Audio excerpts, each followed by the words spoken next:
সোনালী বিবি, সুইটি বিবি সহ মোট 6 জনকে এবার জামিন দিল বাংলাদেশের আদালত। বাংলাদেশের চাঁপাইনবাবগঞ্জের চিফ জুডিশিয়াল ম্যাজিস্ট্রেটের আদালত আজ ভার্চুয়াল শুনানিতে জামিন দিয়েছে এদের। আপনারা জানেন বীরভূমের বাসিন্দা এরা, পরিযায়ী শ্রমিক হিসেবে দিল্লিতে কাজ করছিলেন এবং সেখান থেকে এদেরকে গ্রেফতার করে পুশব্যাক করা হয় বাংলাদেশে। সেই থেকে বাংলাদেশের জেলে বন্দী ছিলেন।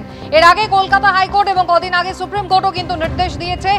কলকাতা হাইকোর্ট কেন্দ্রকে 4 সপ্তাহের সময় বেঁধে দিয়েছিল এদেরকে ফেরানোর। আর ইতিমধ্যেই যেমনটা জানা যাচ্ছে, বাংলাদেশের চিফ জুডিশিয়াল ম্যাজিস্ট্রেটের আদালত আজকে ভার্চুয়াল শুনানিতে এদের জামিন মঞ্জুর করেছে। কথা বলবো ভাস্কর মুখোপাধ্যায়, আমাদের প্রতিনিধি রয়েছেন আমাদের সঙ্গে। ভাস্কর, তাহলে সোনালী বিবি, সুইটি বিবিদের দেশে ফেরা কি এবার সময়ের অপেক্ষা?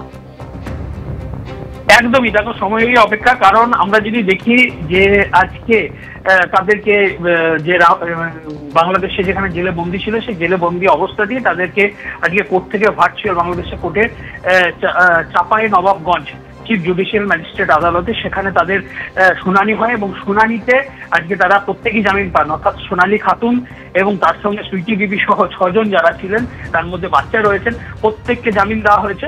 এবং যেটা আমরা জানতে পেরেছি যে আজকে যে একটা কিছু হবে, অর্থাৎ একটা ডিসিশন হবে, সেটা খুব পরিষ্কার হয়ে গিয়েছিল গত 2 দিন আগেই। এবং যিনি এখান থেকে গেছেন, অর্থাৎ বীরভূম থেকে যিনি প্রতিনিধি হয়ে গেছেন, যিনি পুরো বিষয়টি দেখছেন, তার সঙ্গে যখন আমরা কথা বলি তিনি গতকালই জানিয়েছিলেন যে খুব সম্ভাবনা রয়েছে আজকে তাদের জামিন হয়ে যায় এবং সেই জামিনই আজকে হয়েছে। এবং যেটা পরিবারের তরফ থেকে, অর্থাৎ সোনালী খাতুনের পরিবারের তরফ থেকে যেটা জানানো হয়েছে যে তারা খুবই খুশি। কারণ দীর্ঘদিন, অর্থাৎ গত জুন মাসে তাদেরকে দিল্লি থেকে ধরা হয়েছিল এবং তারপর তাদেরকে পুশব্যাক করা হয়েছিল বাংলাদেশে। এবং তারপর থেকে তার 15 দিন পরেই তাদেরকে বাংলাদেশ পুলিশ ধরে অনুপ্রবেশকারী হিসাবে, এবং তারপরে তারা জেলে বন্দী ছিল। এবং তখন থেকে একটা টানাহেঁচড়া চলছিল। কলকাতা হাইকোর্ট নির্দেশ দিয়েছিল যে 4 সপ্তাহের মধ্যে তাদেরকে ফেরত আনতে হবে, কিন্তু সেই ফেরত আনা হয়নি। পরে সুপ্রিম কোর্টের নির্দেশে সরকার নড়ে চড়ে বসে কেন্দ্রীয় সরকার, এবং তারপরে এই জামিন, এবং পরিবার বলছে দ্রুত ফিরে আসবে। নমস্কার, ধন্যবাদ। বিএলওরা তো বলছেন বাঁচতে দিন। কালকে ফলতার এক বিএলও,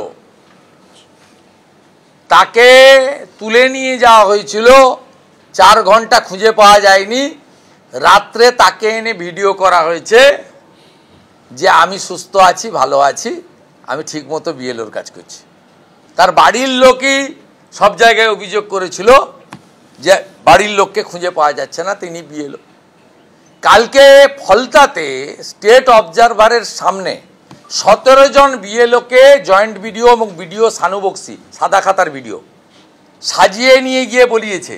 এবং আপনি শুনলে অবাক হয়ে যাবেন, স্টেট অবজারভার আমাদের টাইম দিয়েছে আগামী পরশুদিন আইদার সঞ্জয় সিং আর শিশির বাজোরিয়া যে কোনো একজন নিয়ে আসবেন ফলতার বিজেপির টিমকে।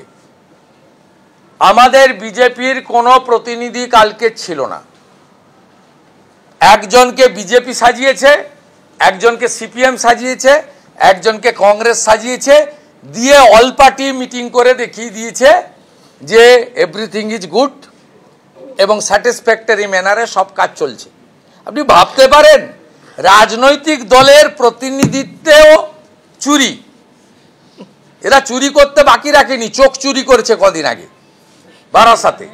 আর কালকে ফলতাতে রাজনৈতিক দলের প্রতিনিধি চুরি করেছে। স্টেট অবজারভার বলেছে আমি কড়া ব্যবস্থা নেব। আপনারা চিঠি পেয়েছিলেন? আমরা বলেছি নো।